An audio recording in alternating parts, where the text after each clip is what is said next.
आज का दिन बहुत ही दुखद है हमारे पंचायत के लिए।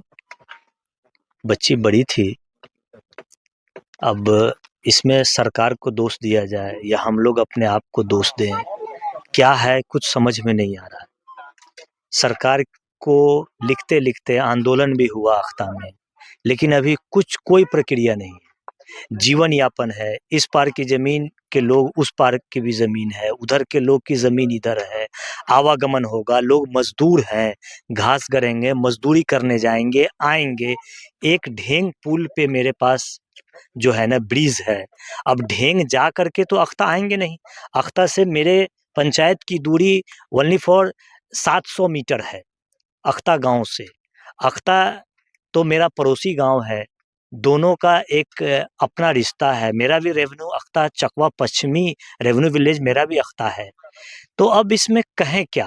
कह के तो लोग थक चुके हैं। आप लोग भी सुन-सुन करके सवाल उठा-उठा के भी थक चुके हैं। सरकार को दिखाई नहीं दे रहा है कि यहाँ की समस्याएँ क्या है। हमारे विधायक, हमारे एमपी, हमारे सारे लोग आके आश्वासन दिए, सारे चीज़ों को जो हम लोगों की तरफ से जो धरना प्रदर्शन था, जो एक अनिश्चितकालीन धरना प्रदर्शन था, उसको उन लोगों ने तुड़वाया। डीएम साहब खुद आए, जो रिची पांडेय हमारे डीएम हैं, सर खुद यहाँ आकर के धरना जो है ना तुड़वाए। लेकिन अब क्या रिजल्ट मिल रहा है हम लोगों को? मेरा जो पंचायत है, इससे अक्सर बेशतर हर साल 4, 5, 6 जो है ना, यहाँ मौत होती है, लाश मिलती है हम लोगों को। तो अब इसके लिए हम लोग क्या बोले? कुछ समझ में मेरे पास शब्द नहीं है भाई, कि हम लोग कुछ बोल पाएँ। क्षेत्रीय विधायक और एमपी जो हैं, आखिर इसके लिए क्या पहल किए हैं अब तक आपकी जानकारी है? पीछे मोतीलाल जी थे, हमारी एमपी लवली आनंद जी, उन्होंने भी आके आश्वासन दिया। मोतीलाल जी ने भी आश्वासन दिया। आश्वासन के अकॉर्डिंग हम लोगों ने धरना प्रदर्शन खत्म कर दिया। लेकिन अभी तक उसका कुछ एक्टिविटी 3 महीना पहले यहाँ हुई। ज़मीन देखने, सॉइल टेस्ट करने लोग आए, बट उसके बाद फिर गायब हैं। ऐसा लग रहा है कि जैसे यहाँ पे कोई आंदोलन हुआ ही नहीं था, यहाँ पे कोई चीज़ हुई ही नहीं थी, यहाँ पे कोई रिक्वायरमेंट है ही नहीं। सरकार कहती है कि हमारी ये उपलब्धि है, वो उपलब्धि है, सरकार तो मेरी ही है, हम भी जदयू के लोग हैं। लेकिन पता नहीं क्या हो गया हुआ है, समझ में नहीं आ रहा है कि एक इस सरकार के लिए तो बहुत छोटा-सा काम है ये, कोई बड़ा कोई प्रोजेक्ट है नहीं सरकार के लिए। सरकार के लिए तो आज देख लीजिए, आज जाके देखिए पटना में आज आपको सेकंड पुल भी बन रहा है दीघा में। तो ये तो कोई बड़ी चीज़ नहीं है सरकार के लिए, चाह ले तो कोई बड़ी चीज़ नहीं है।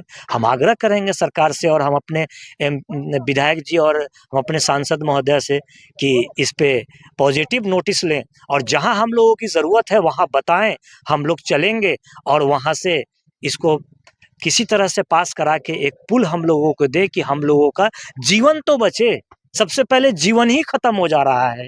हर साल 5-7 2 लोगों को जीवन खत्म हो जा रहा है। अच्छा, एनडीआरएफ की टीम अभी तलाश कर रही है, लगभग 3 घंटे के बाद आई है। प्रखंड ये बरगनिया प्रखंड जो है बाढ़ प्रभावित क्षेत्र है। टीम को बरगनिया में रहना चाहिए, लेकिन एनडीआरएफ टीम, एसडीआरएफ की टीम जो है और यहाँ जो है घटना के बाद समस्या बनी रहती है, लेकिन इस पर कुछ भी कार्रवाई नहीं होता कि यहाँ हम हमेशा घटनाएं घटती है। तो इसके बाद भी डीएम साहब का आदेश हुआ, डीएम साहब हम लोगों ने मांग किया था कि डीएम साहब यहाँ पर एक टीम होनी चाहिए, लेकिन इस पर सुनवाई नहीं होती। बिल्कुल सही बात है। मैं इस पे पदाधिकारी से बात करूँगा और ये आपका जो कथन है, आपका जो प्रश्न है बिल्कुल जायज़ है, क्योंकि ये रिवर साइड है। हमारे पंचायत के दोनों तरफ से, एक तरफ से लाल बकिया गुज़रती है, जो पश्चिम से और मेरे पूरब से गुज़रती है बागमती। तो हम तो नदी के बीचों-बीच फँसे हुए हैं। तो हमारे प्रखंड में तो एक एसडीआरएफ की टीम जो है ना रहनी चाहिए, हर हाल में रहनी चाहिए। मैं खुद पत्र लिखूँगा और डिमांड करूँगा, डीएम साहब से भी आग्रह करूँगा और हमारे जो अंचलाधिकारी जो हैं, उनसे मैं भी बात करूँगा कि ये एक टीम यहाँ बरसात में तो अक्सर यहाँ टीम रहती है, इससे कोई इपट नहीं है क्योंकि हम लोग इस्तेमाल करते हैं इनको। लेकिन ऐसे मेरे यहाँ एक टीम को रखा जाए, मेरे प्रखंड में, मैं इसकी गुज़ारिश करूँगा उन लोगों से। इस पंचायत के आप मुखिया प्रतिनिधि हैं, इस क्षेत्र के लोगों के लिए इस तरह की जो घटना हो रही है, इस क्षेत्र के लोगों को क्या संदेश देना चाहेंगे? मैं अपने क्षेत्रवासी से विनती करूँगा, गुज़ारिश करूँगा, निवेदन करूँगा कि आप अपने आप को सहज रहें, आप अपने आप को संभाल के रहें, आप इन चीज़ों से बच के रहें। प्रॉब्लम है, काम है, जाना है तो थोड़ा-सा वेट करें। किसी चीज़ अच्छे नाव से या अच्छी चीज़ों से उस पार हों, ऐसे नाव से या पैदल नहीं निकल जाएँ कि जिससे परेशानी का सामना होना पड़े। ये बहुत ही दुखद चीज़ हो रही है और हर साल 5-7 जान जा रही है। तो आप लोग सतर्क हो जाएँ और सरकार से हम लोग आग्रह करें कि ये चीज़ों को हमारे सॉर्ट करें कि हमारा आवागमन उस पार से सही हो जाए। अंत में एक सवाल है कि अभी सुबह से शाम हो गई, टीम आई है, सबका बरामदी नहीं हुआ है और शाम हो जाएगा तो टीम रुकेगी या चली जाएगी सब कुछ? नहीं, टीम तो रुकेगी। टीम तो सब बरामदी के बाद ही जाएगी। टीम को तो जाना नहीं है। टीम पीछे भी सब जब तक बरामदी नहीं हुई है तब तक टीम नहीं गई है। आप विश्वास रखें कि सारे पदाधिकारी और सारे जनप्रतिनिधि सब लोग उस पीड़ित परिवार के साथ हैं।